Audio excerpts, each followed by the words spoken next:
जय जय श्री कृष्णा। दोस्तों बच्चों, स्वागत है आप सबका आपके अपने चैनल मालती शर्मा पर। दोस्तों बच्चों, जैसा कि आप सभी जानते ही हो कि पितर पक्ष में किसी भी संसारक कार्य की मनाही होती है, जैसे कि शादी, मुंडन संस्कार, गृह प्रवेश और नामकरण जैसे मांगलिक कार्य पितर पक्ष में नहीं किए जाते। इसी के साथ पितर पक्ष में खरीदारी करने को भी शुभ नहीं माना जाता। पितृ पक्ष के दौरान नए कपड़े, आभूषण, संपत्ति, जमीन, वाहन आदि खरीदना भी वर्जित होता है। आज के वीडियो में हम बात करेंगे कुछ ऐसी चीज़ों के बारे में जिनको उल्टा पितर पक्ष में खरीदना बहुत शुभ होता है, जिनको खरीदने से आपके पितर खुश होते हैं और आपको आशीर्वाद भी देते हैं। आइए जानते हैं उन्हीं चीज़ों के बारे में। पर उससे पहले जो बंधु मेरे चैनल पर नए हैं, जिन्होंने अभी तक चैनल को सब्सक्राइब नहीं करा तो कर लें और साथ में बने बेल बटन को दबाना भी ना भूलें, ताकि मेरे आने वाले वीडियो का नोटिफिकेशन सबसे पहले आपको मिले। दोस्तों बच्चों, मैं जानती हूँ कि श्राद्ध पक्ष के दौरान आप सभी अपने अपने पितरों को खुश करने में लगे हुए हो। इंसान सारा जीवन मोह माया के चक्रों में फंसा रहता है। मरने के बाद भी ये बंधन छूटते नहीं। मरने के बाद भी हमारे पूर्वज पितर पक्ष के दौरान अपने पुत्र पौत्र और अपने वंशजों को मिलने के लिए धरती पर आते हैं और अपने परिवार के दिए हुए भाग को ग्रहण करके वापस पितरलोक को जाते हैं। हमारे पितर बहुत ही दयालु कृपालु होते हैं और अपने वंशजों से पिंडदान की आकांक्षा रखते हैं। जब हम उनको उनका भाग दे देते हैं तो वो हमें पितर ऋण से मुक्त करके चले जाते हैं। जाते हुए हमें आशीर्वाद देते हैं धन धान्य की, संतान सुख की, दीर्घ आयु की, सुख संपत्ति की, यश कीर्ति की। दोस्तों, इसलिए पितर पक्ष के दौरान हमें पितरों के निमित्त कार्य करने के लिए हमेशा तत्पर रहना चाहिए। पितरों की तिथि पर हमें पिंडदान, तर्पण इत्यादि के कार्य जरूर करने चाहिए और हो सके तो हर रोज़ पूरे 16 दिन ये कार्य करें। पितर पक्ष के दौरान गाय के दूध से निर्मित खीर बनानी चाहिए और प्रतिदिन गाय, कुत्ता, कौवा और गाय के कंडे को जलाकर अग्नि की आहुति देनी चाहिए। ऐसा करते समय अपना मुख दक्षिण दिशा की तरफ रखें और उसके बाद ब्राह्मण को भोजन वगैरह कराएं तथा यथाशक्ति दक्षिणा और कपड़े वगैरह का दान भी जरूर करें। अब बात करते हैं कि शॉपिंग की। तो श्राद्ध पक्ष के अगले दिन से ही नवरात्रि का पर्व शुरू हो जाता है। नवरात्रि के दौरान आजकल डांडिया का भी बहुत प्रचलन है। डांडिया में लोगों को नए कपड़ों की भी ज़रूरत पड़ती है। तो क्या हम पितर पक्ष में ये सामान खरीदारी करेंगे तो ये गलत होगा?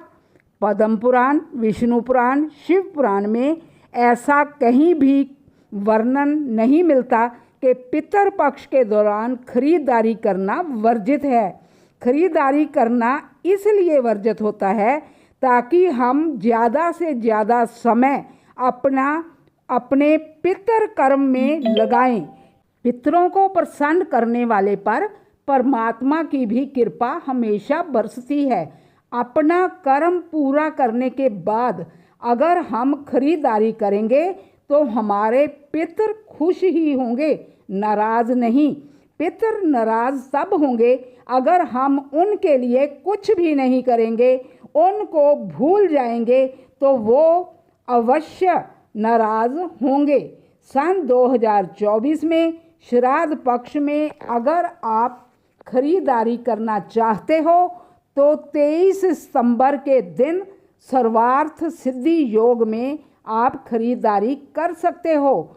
26 सितंबर को गुरु पुष्य नक्षत्र है, उस दिन भी आप खरीदारी कर सकते हो। और 2 अक्टूबर को फिर से सर्वार्थ सिद्धि योग बन रहा है। इस दिन भी आप जो खरीदना चाहें आराम से खरीद सकते हो। इन तिथियों पर आप ये सब काम कर लें। वैसे इन 15 दिनों में अगर आपको किसी चीज़ की ज़रूरत पड़ती है और आप खरीदना चाहो तो आप बेझिझक होकर खरीदें, आपके पितर आपसे नाराज़ नहीं होंगे। इसके अलावा कुछ चीज़ें ऐसी हैं जिनको पितर पक्ष में ज़रूर खरीदना चाहिए। उनमें पहली चीज़ है चावल। चावल का प्रयोग प्रत्येक पूजा पाठ में किया जाता है, लेकिन चावल टूटे हुए नहीं होना चाहिए। जिस दिन आप चावल खरीद कर लाएं, उस दिन उन्हीं चावलों में से कुछ दाने चावल के निकालकर 1 लोटे जल में डालकर अंधकार होने से पहले अपने पितरों को दक्षिण की तरफ मुंह करके जल अर्पित करें। चावल का दान महादान होता है, अति शुभ होता है। और दूसरी चीज़ है काले तिल। काले तिलों के बिना पितर पक्ष की पूजा अधूरी मानी जाती है। पितर पक्ष के दौरान काले तिल, 1 मुट्ठी काले तिल अपने सिर के ऊपर से 11-21 बार वार कर बहते जल में प्रवाहित करने से शनि, राहु, केतु और पितर दोष तथा काल सर्प जैसे दोष दूर हो जाते हैं। तीसरी चीज़ है जौ। संसार में अन्न के रूप में पहली वस्तु जौ को माना गया है। पितर पक्ष में जौ खरीदने से पितर प्रसन्न होते हैं।